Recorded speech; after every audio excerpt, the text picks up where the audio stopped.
Buenas tardes, seguimos con estos encuentros de Infobae. Esta vez estoy con una obra fantástica para quienes amamos la comunicación.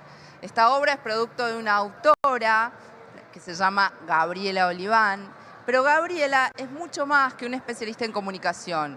Hace mucho tiempo que trabaja en la corporación, ella es la directora regional de comunicaciones de Accenture, es becaria Eisenhower, que ya nos va a contar un poco de qué significa haber sido becaria de Eisenhower. Es la fundadora de WIN, una red colaborativa de periodismo de mujeres que obviamente que es global, y vamos a estar atravesando este proceso de charla y de abarcar, de algún modo de abordar este libro que a mí me pareció súper interesante. Se llama Comunicación 5.0, del impacto tecnológico a la colaboración.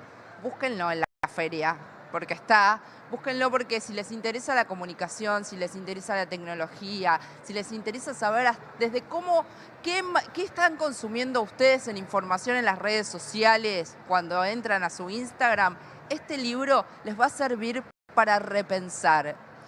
Gaby, bienvenida al Espacio Infobae en la Feria del Libro. Gracias, ¿Cómo estás? Bien, muy bien. Gracias por la invitación y por esta presentación. Un placer. Bueno, contame un poco, en principio, ¿qué es para vos haber tenido la posibilidad de escribir esta obra?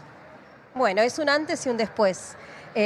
Como cuento en este libro, esto nace de una experiencia. Yo en 2019 fui elegida como becaria de Eisenhower y gracias a esa beca pude recorrer durante 2 meses distintas ciudades de Estados Unidos, charlando, entrevistando y profundizando sobre distintos aspectos de la comunicación con referentes de distintas ciudades, referentes de la academia, de los medios, de la política, y tratando de entender hacia dónde iba el futuro de la comunicación. La verdad que fue una experiencia inolvidable. Tuve la oportunidad de hablar con Francis Fukuyama, con Thomas Friedman. Cuando hablamos de referentes, son referentes en serio. Pesados, sí, gente que está pensando el mundo.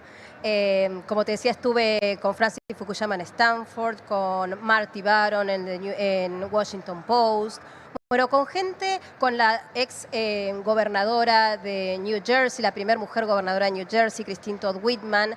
Y a mi regreso sentía que no podía quedarme con estos aprendizajes para mí sola, que era importante poder socializar todas estas ideas sobre hacia dónde iba el futuro de la comunicación, y empecé a escribir este libro que tuvo algunos momentos ahí, algunos impases, porque a mi regreso era fines de 2019 y a principios de 2020 se declaró la pandemia.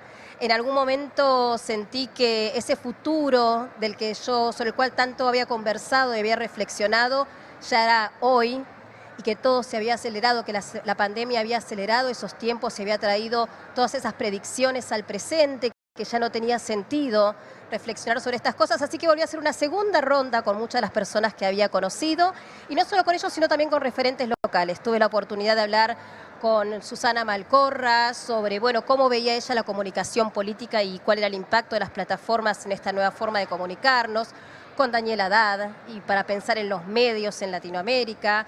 Conversé también con Sergio Kaufman, mi jefe en Accenture, y con Gastón Remy, también, que es un emprendedor y una persona con muchísima experiencia corporativa. Y a partir de esas conversaciones sentí que estos temas estaban más vigentes que nunca. Perfecto. Y que nos urgía volver a reflexionar sobre ese cambio de paradigma que estamos viviendo y cuál era el lugar que teníamos las personas en este nuevo ecosistema. Las personas, los periodistas, las instituciones, la sociedad civil, los gobiernos, las grandes organizaciones, transgobernaciones, etc. Ahora bien, si vos, después de ese recorrido, porque digo, esto empezó hace bastante tiempo, cuando vos empezaste a aplicar para ganarte una beca que es muy requerida, no cualquiera tiene la posibilidad de acceder a ese beneficio, la posibilidad de conectarte con estas personas que son justamente, como dijiste, los que están pensando el mundo actual y el mundo que se viene, y los que están construyendo el mundo, porque están tomando decisiones. Después de todo ese recorrido, de chocarte con el 2020, como nos pasó a todos, pandemia y cómo creímos que la tecnología nos había facilitado la vida y nos permitía sobrevivir a un mundo que había hecho stop.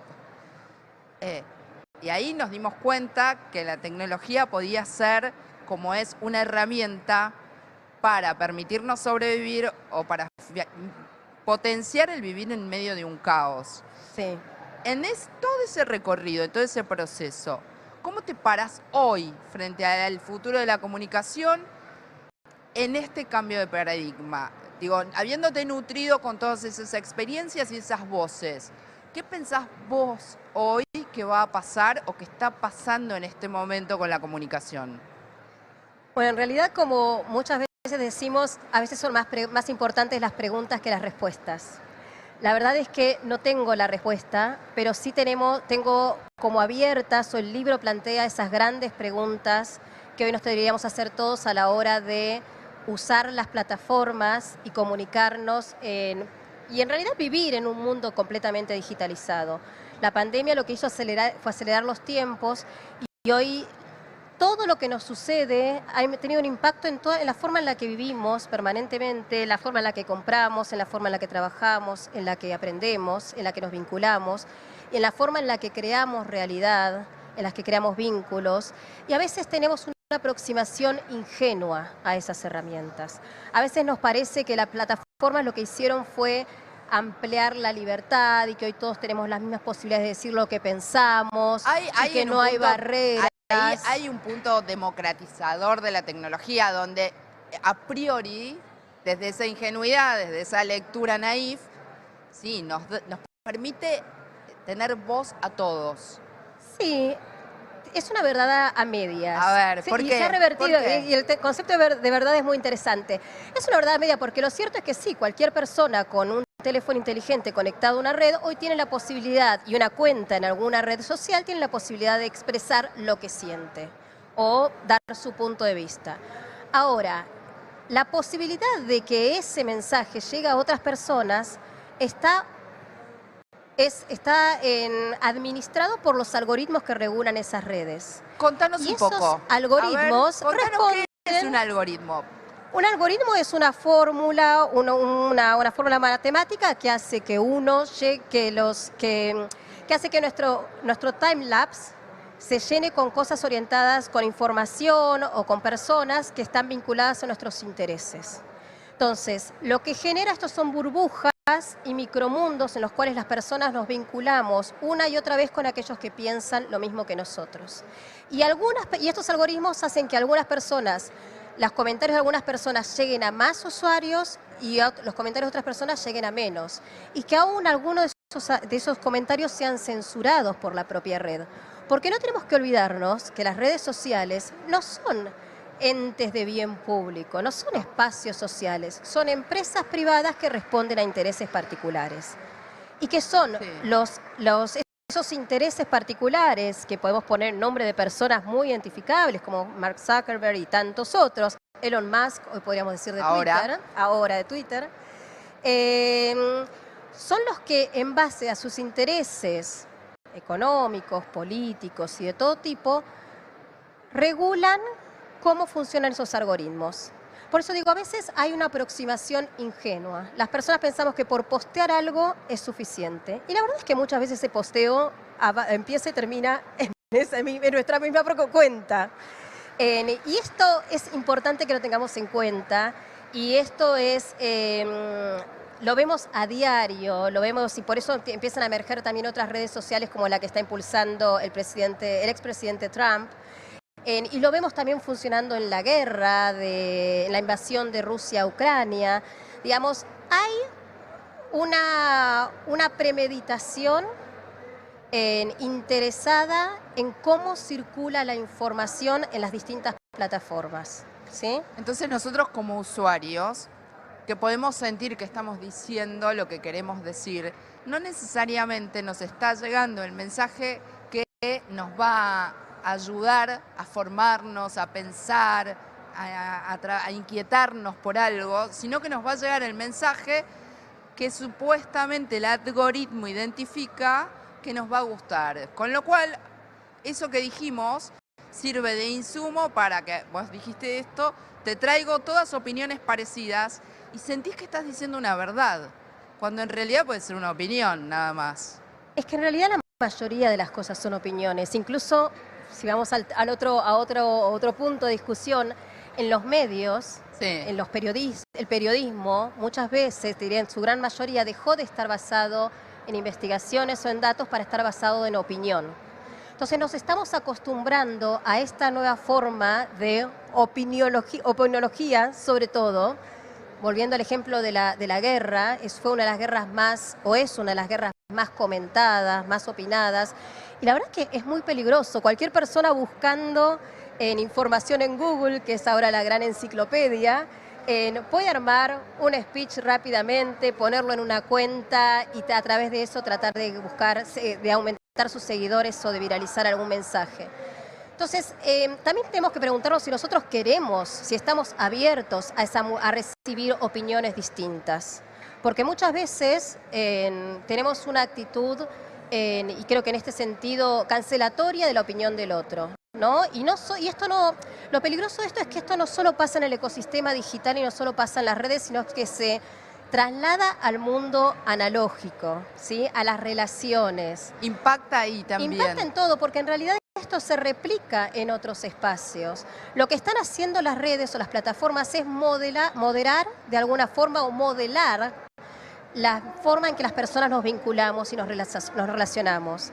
Y un ejemplo de esto podría ser, por ejemplo, la discusión o la pelea o este acto violento que hubo la otra vez entre Casero y Luis Majul.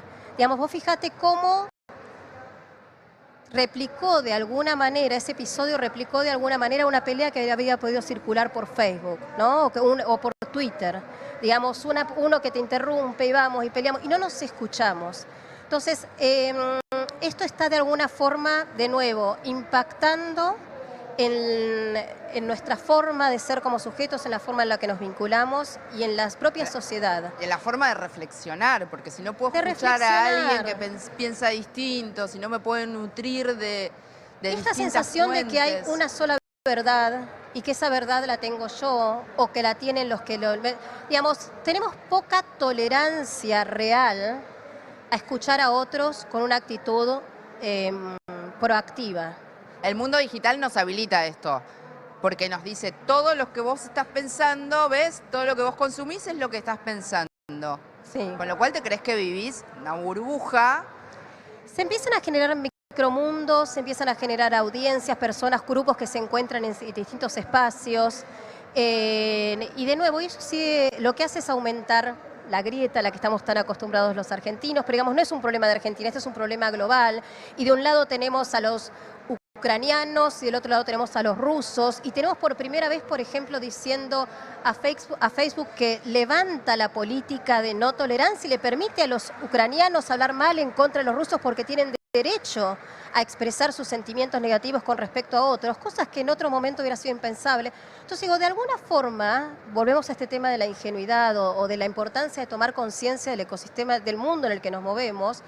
Estas plataformas lo que hacen es regular, decirnos, bueno, ahora sí podés insultar a este o no podés insultar, o te está permitido decir algo con respecto a la vacunación o no. Digamos, sin darnos cuenta nos están modelando la forma de pensar, la forma de vincularnos y la forma de ser. Sí, porque cómo sos en el mundo, cómo pensás es lo que te Crea determina realidad. de lo que vas a hacer en el mundo. Por eso es tan importante la comunicación, porque crea realidad. En efecto. Ahora bien, no es todo tan brumoso, porque hay formas, digo, el libro, más allá de que tus charlas con los distintos referentes pintan un panorama donde se espera del usuario una mucha más proactividad para poder ir en búsqueda de información precisa, investigar, no quedarse con la primera opción, aprender a elegir, etcétera. Digo, pero tu libro da un paso más allá que a mí me parece muy positivo, que tiene que ver con esto de la colaboración, porque todo esto que es brumoso, que para nosotros es incipiente, que no sabemos en 10 años cómo va a ser el cambio, seguramente va a ser exponencial, pero no sabemos dónde nos encontraremos.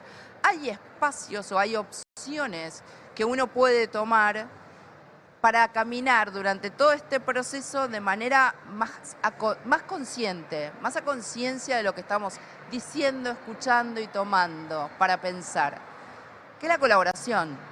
Sí. Vos hablas mucho de la colaboración y haces como tres esferas muy marcadas de qué implica un mundo colaborativo atravesando la comunicación. ¿Me querés contar eso? Sí, en realidad creo que hay tres componentes que se tienen que combinar. Thomas Friedman decía, de nuevo, con quien tuve la oportunidad de hablar en sus oficinas de Washington, decía que este nuevo mundo demanda una nueva ética. Así que los criterios éticos que teníamos hace un tiempo atrás ya demandan como un ayornamiento, porque nunca antes en la historia de la humanidad las personas habían tenido tanto poder como tienen hoy. Y cuando habla de poder se refiere al poder de, justamente, de poder expresar sus opiniones y de poder llegar a través de algunos clics de distancia a tantas otras personas. Este tema de la viralización. ¿Por qué algunos clics hechos por un adolescente en alguna ciudad remota llegan a millones de personas y otros no? Entonces, digo, hay todo este nuevo empoderamiento que tenemos las personas gracias a la tecnología, y acá podríamos hablar también de temas como inteligencia artificial, como robótica, como metaverso. Todas estas particularidades demandan una nueva ética, demandan ciudadanos más informados, más conscientes, más responsables de las implicancias de la huella digital que deja su presencia en cada una de estas interacciones. Por otro lado, hace falta regulaciones. Lo cierto es que la regulación siempre viene bastante más atrás que el desarrollo. Entonces, y como las regulaciones son generalmente locales o regionales, y este es un problema global, la verdad que el tema de la regulación, si bien hay distintas iniciativas en Europa, por ejemplo, que están más adelantados, o en Australia, la verdad que todavía hay mucho para hacer con respecto al tema de las regulaciones. Tiro otro tema para pensar, ¿no? Pero digamos, con respecto al uso de datos, a la privacidad, toda esta información que se generó, millones y millones de bytes de información que se generaron durante la pandemia y que hoy son propiedad de algunas personas. De empresas privadas. De empresas privadas. Entonces, ¿cómo se usa esa información? ¿Para qué se usa? ¿Cuáles son las implicancias? ¿Está regulado o no está regulado? ¿O hay poca regulación al respecto? Entonces digo, también acá hay algo para hacer en este sentido. Y finalmente, es que la búsqueda de estas soluciones, por supuesto que tiene que ser un proceso de colaboración entre sectores, entre personas, entre regiones. Digamos, la complejidad es tan grande y el problema es tan mayúsculo que no podemos intentar esfuerzos individuales. Tenemos que coordinadamente poner toda nuestra inteligencia en función de una vida llena de tecnología, llena de digitalización, donde estas cosas pueden ser herramientas, como decías al principio, usadas para el bien, para la prosperidad, para un mundo más justo, más igualitario, y no para la manipulación o para el empoderamiento de algunos en detrimento de otros.